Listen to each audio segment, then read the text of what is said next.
Esse ativo é o que movimenta o mercado financeiro das operações inadimplidas, ou seja, são ativos que são constituídos via de regra dentro de instituições financeiras, através de contratos de financiamento, tanto financiamento pessoal, como empresarial, como industrial, como rural, e após o vencimento e a inadimplência, eles passam por uma carteira de cobrança e posteriormente, então, eles passam por uma carteira de stress, de crédito estressado, que são aquelas operações financeiras onde em muitas delas já foi ajuizada a ação judicial e o órgão jurídico, o setor jurídico da instituição financeira está efetuando a cobrança desse crédito. Então, geralmente, a cessão das operações originárias em instituições financeiras,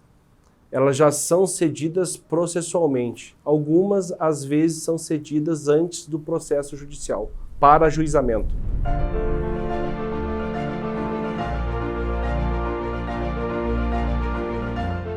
A precificação, ela vai analisar vários requisitos.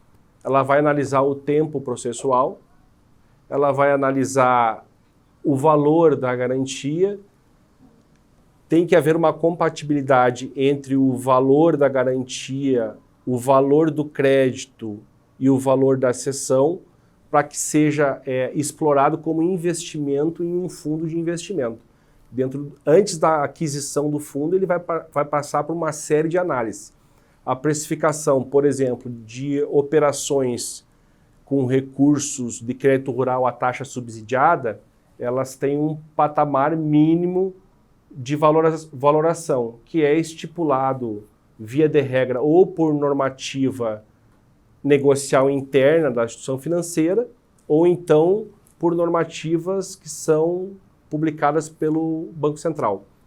Quando o crédito ele é 100% da instituição financeira, ele vai vender o ativo por quanto ele achar interessante. Quando o banco ou a instituição financeira fizer parte do Sistema Nacional de Crédito Rural, por exemplo, né, então ele vai ter que efetuar a transferência desse valor através de cessão para um novo credor, num patamar mínimo de precificação, sob pena de incidir, inclusive, em fraude contra o sistema financeiro e prejuízo à União, etc.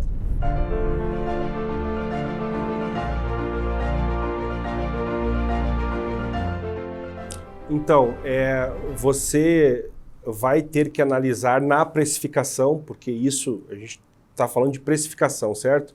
Na precificação, qual que é a origem daquele recurso? Se ele for de origem de um fundo constitucional, por exemplo, ele vai ter um regramento e uma rigidez maior, inclusive, na própria cobrança daquele débito, certo? Se ele tiver origem em algum fundo que seja a taxa de juro subsidiada, ele pode ter um outro tipo de precificação.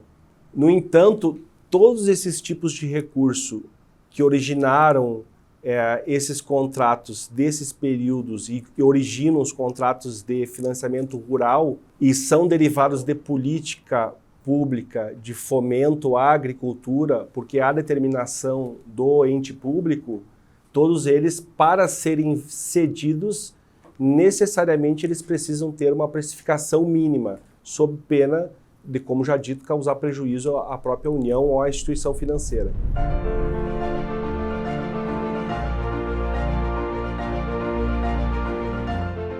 A aquisição da cessão, ela é feita da cessão, ok, da precificação certa, sem ter indícios de irregularidade.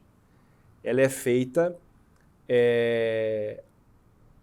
através da análise de documentos que compõem o processo judicial e a análise mercadológica, feita por nós, pela House, né? Pelas pessoas que eu presto consultoria, assim como vocês, por exemplo. Então, você tem a fazenda, você tem ela constituída como garantia numa operação financeira que foi originada de crédito rural ou de crédito pessoal, ou então ela encontra-se constituída dentro de uma garantia numa operação de insumos com uma multinacional, por exemplo. Aí você vai analisar qual que é a pretensão do investidor. Quanto que ele pretende gastar para a aquisição, porque a aquisição é à vista. Qual é a razão proporcional do valor de aquisição para o valor do crédito e o valor da garantia? Se todas as discussões processuais foram sanadas, se ele tem pressa em ter o bem, se ele tem ciência de que ele pode comprar uma operação e o sujeito passivo da operação vai lá e liquida a operação e faz o pagamento. Ou seja, ele não tem a propriedade, mas às vezes ele compra um crédito por 2, por 1,5, por 3 e vai ter os 10, mas não vai ter a propriedade. É isso que muitas vezes dificulta o produtor rural como investidor. Certo? Por quê?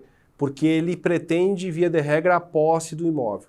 Então, muitas vezes, na cessão de direitos creditórios, você faz um ajuste com o sujeito passivo, faz um acerto no intuito de, sim, já colocar o pé na terra e já produzir, fazer com que ela pague o valor investido. Isso é muito comum acontecer. Quando isso acontece, geralmente o devedor tem mais de um credor, a gente entra no modelo de operação em prol do investidor de gestão de aquisição. Ok, vamos ver o que nós temos aqui. Bom, então, Banco do Brasil, eu vou fazer uma cessão de direitos. Como que fica isso para o investidor? Ele se subroga no direito do banco, as garantias serão deles, as hipotecas de primeiro grau, segundo grau, ou seja o que for.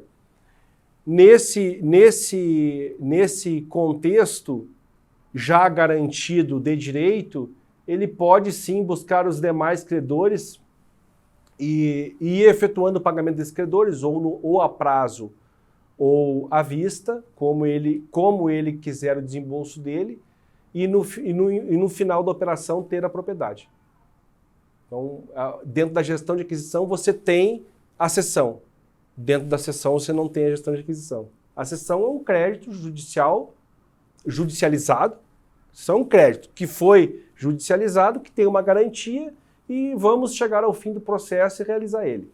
De média, os fundos que operam esses papéis, de média, eles calculam um tempo de realização de 36 meses.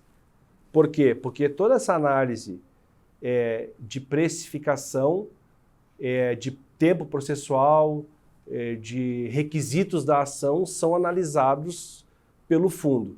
Nós analisamos, além disso, a questão mercadológica da fazenda, da propriedade. Ela tem infraestrutura, ela não tem, ela é próxima ao BR, ela não é. Não é uma compra aleatória, é uma compra específica para aquele investidor. E é muito engraçado porque, por exemplo, os fundos, eles recebem recurso de investidores estrangeiros, rentabilizam. Aí você pergunta, como que ele vai rentabilizar tanto pagando? Tem fundos que pagam 30% ao ano, 35% ao ano. A rentabilização está na boa compra da cessão do direito creditório, aonde ele vai comprar um crédito de 100 por 2, ou 3, ou 4, ou 5, vamos colocar na média de mercado, de 100 por 15, entre 15 e 20. Ou seja, ele vai rentabilizar muitas vezes aquele 20.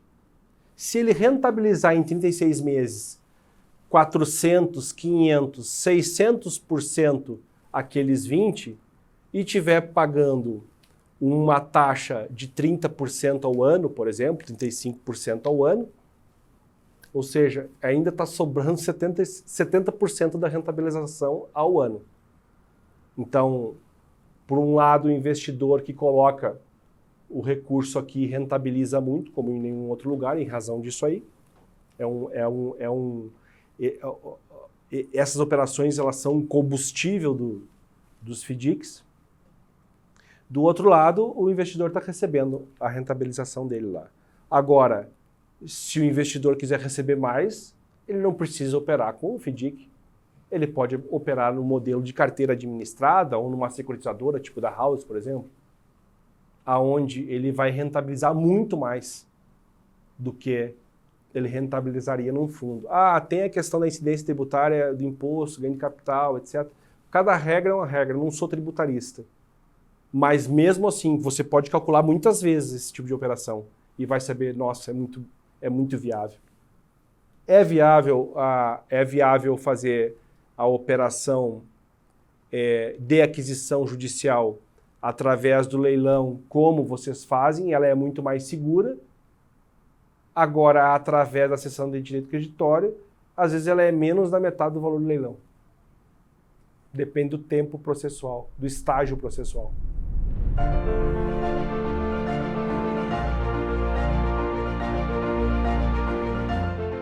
Pelo viés do investidor, os riscos da cessão, eles podem ser aproximados a zero, desde que aquele que faça a análise de aquisição saiba o que está adquirindo. Muitas vezes um fundo adquire uma carteira, e na carteira vão ter coisas que vão ser perdidas, o que é normal também, há um percentual de perda. Mas a análise que eu faço, e que eu faço para a securitizadora da House, é uma análise especial para o investidor, via de regra, pessoa física ou empresa familiar. Então, você vai analisar as questões de precificação, as questões que permeiam o processo, as análises de possibilidades de recuperação judicial, o volume de crédito, o volume de débito do devedor versus o valor da propriedade, o percentual de desembolso, a localização da propriedade.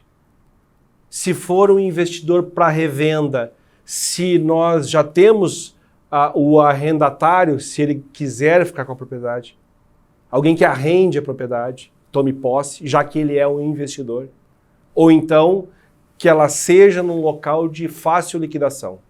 O que é um local de fácil liquidação? É um local estruturado.